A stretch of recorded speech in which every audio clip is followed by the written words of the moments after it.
Assalamualaikum warahmatullahi wabarakatuh. Perkenalkan, nama saya Sri Devi Rivianioki, NIM 18024051163. Saya dari kelompok 8 dalam mata kuliah Hukum dan Politik Agraria. Kelompok saya akan membahas tentang land reform, di mana di sini saya sebagai pemateri pertama yang akan membahas tentang land reform. Sebelum kita jauh membahas tentang land reform, sebaiknya kita mengetahui apa itu land reform. Jadi, land reform dapat diartikan sebagai pemberontakan tanah, tetapi dalam konsep land reform sesungguhnya tidak sesederhana itu. Artinya, tidak hanya membahas tentang pemberontakan tanah atau pemberontakan kekuasaan tanah, melainkan pemberontakan hubungan antara manusia dengan tanah, hubungan antara manusia dengan manusia, guna untuk meningkatkan penghasilan petani, dan pemberontakan ini sifatnya mendasar. Kemudian adapun pengertian land reform yang lain, yaitu mengubah dan menyusun kembali tatanan dan prosedur-prosedur dalam usaha untuk membuat sistem penguasaan tanah itu konsisten dengan persyaratan-persyaratan secara keseluruhan dari pembangunan ekonomi. Pandangan ini didasari oleh suatu pemikiran bahwa tatanan yang tertentu dalam sistem penguasaan tanah pada suatu kondisi tertentu ditinjau dari perspektif pembangunan ekonomi sudah tidak memungkinkan lagi. Jadi itu penjelasan singkat dari saya mengenai land reform. Selanjutnya akan dibahas oleh teman kelompok saya. Terima kasih. Bismillahirrahmanirrahim. Assalamualaikum warahmatullahi wabarakatuh. Perkenalkan, nama saya Mana Nurul Hikmah dengan NIM 1802405157. Pengertian land reform di Indonesia dibagi atas dua bagian, yaitu land reform dalam arti luas dan land reform dalam arti sempit.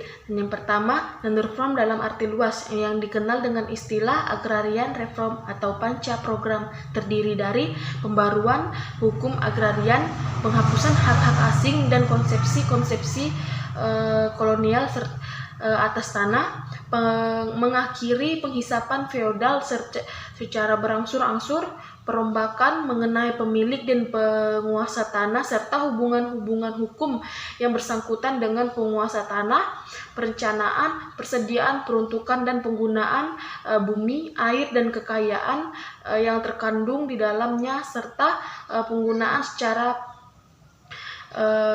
berencana sesuai dengan daya dan kesanggupan serta kemampuannya. Dan yang kedua, land reform dalam arti sempit. Land reform dalam arti sempit menyangkut perombakan mengenai pemilik dan penguasa tanah serta hubungan-hubungan hukum yang bersangkutan dengan penguasa tanah. Agrarian reform merupakan konsep yang lebih menyeluruh karena meliputi perubahan keadaan-keadaan yang luas dan sangat berpengaruh terhadap sektor pertanian. Dengan demikian dapat dikatakan merupakan suatu alat yang penting untuk meningkatkan hasil pertanian yang dihasilkan tanah tersebut, dengan asumsi bahwa tanah merupakan faktor produksi yang paling dominan. Terima kasih. Terima kasih atas kesempatan yang diberikan kepada saya. Perkenalkan, nama saya Emilia Lala, NIM 1802405161. Di sini saya akan melanjutkan materi yang dibawakan sebelumnya oleh teman saya, yaitu tentang tujuan land reform. Yang mana kita ketahui land reform itu adalah perombakan tanah atau untuk mengubah atau menyusun kembali susunan atau tatanan atau prosedur-prosedur yang sudah ada.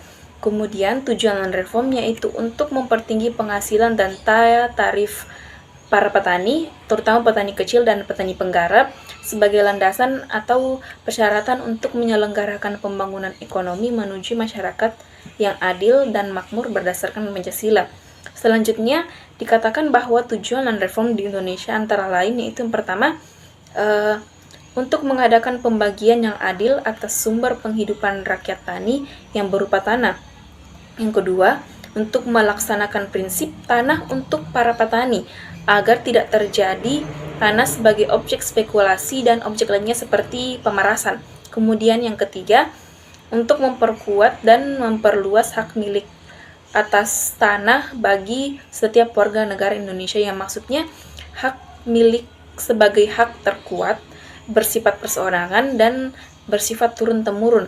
Kemudian tujuan yang keempat yaitu untuk mengakhiri sistem tuan tanah dan menghapus pemilikan dan penguasaan tanah secara besar-besaran dan tak terbatas. Kemudian yang tujuan yang terakhir, yang kelima, untuk mempertinggi produksi nasional dan mendorong terselenggaranya pertanian yang intensif secara gotong royong dalam bentuk koperasi dan bentuk gotong royong lainnya untuk mencapai kesejahteraan yang merata dan adil.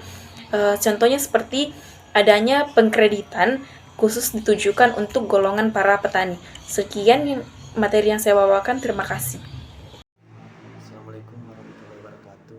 Perkenalkan, nama saya Muhammad Abdullah, NIM 180 240 5152. Nah, di sini saya akan menjelaskan tentang dasar hukum land reform.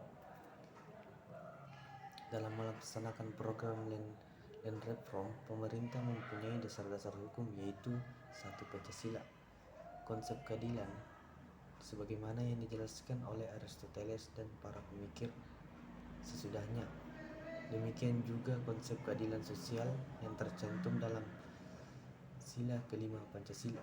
Memang tidak mudah untuk dipahami, terlebih bila harus dihadapkan pada kasus yang konkret. Yang kedua,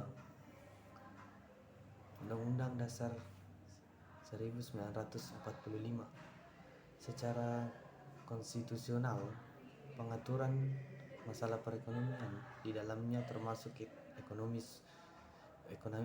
sumber daya alam di Indonesia telah diatur dalam Undang-Undang Dasar 1945. Hal tersebut dapat kita lihat dalam pasal 33 Undang-Undang Dasar 1945 yang selengkapnya berbunyi: A. Perekonomian disusun sebagai usaha bersama berdasarkan atas asas kekeluargaan. B. Cabang-cabang produksi yang penting bagi negara dan yang menguasai hajat hidup orang banyak dikuasai oleh negara. C. Bumi, air, dan kekayaan alam yang terkandung dalamnya dikuasai oleh negara dan dipergunakan untuk sebesar-besar kemakmuran rakyat. D.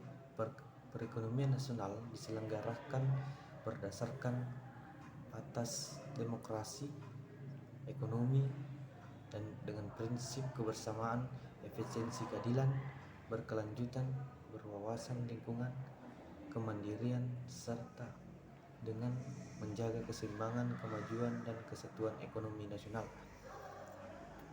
Yang bagian E, ketentuan lebih lanjut mengenai pelaksanaan pasal ini diatur dalam undang-undang. Jadi sekian dari saya, kurang dan lebihnya mohon dimaafkan. Assalamualaikum warahmatullahi wabarakatuh. Perkenalkan, nama saya Dila Buhar, NIM 18024051776. Baiklah, saya akan melanjutkan materi dari saudara Abdullah, yaitu nomor 4, land reform dalam Undang-Undang Pokok Agraria atau UUPA. Sebagaimana disinggung di muka, pasal 33 ayat 3 Undang-Undang 1945 itu telah dijabarkan lebih lanjut dalam pasal 2 ayat 2 dan 3 Undang-Undang Nomor 5 Tahun 1960 UUPA tentang pengertian dikuasai negara, yaitu memberi wewenang kepada negara.